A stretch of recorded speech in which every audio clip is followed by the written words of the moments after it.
Welcome to WeBird. Today, I will be taking you through the steps to set up your basic profile so that you can start advertising your services as a birding guide to the world. You can download the WeBird app on Google Play Store or on Apple App Store, or you can simply go to the website on we-bird.com.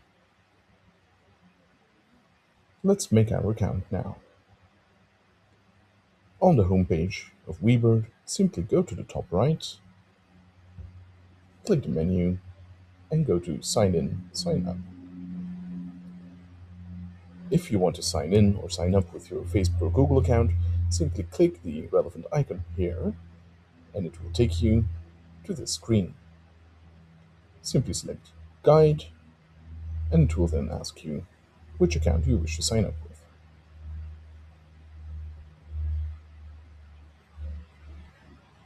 If you do not wish to use your Facebook or Google account, you can also click Sign Up Now, select Guide, and it will take you to the basic signups screen where you enter your name, your email, and your proposed password.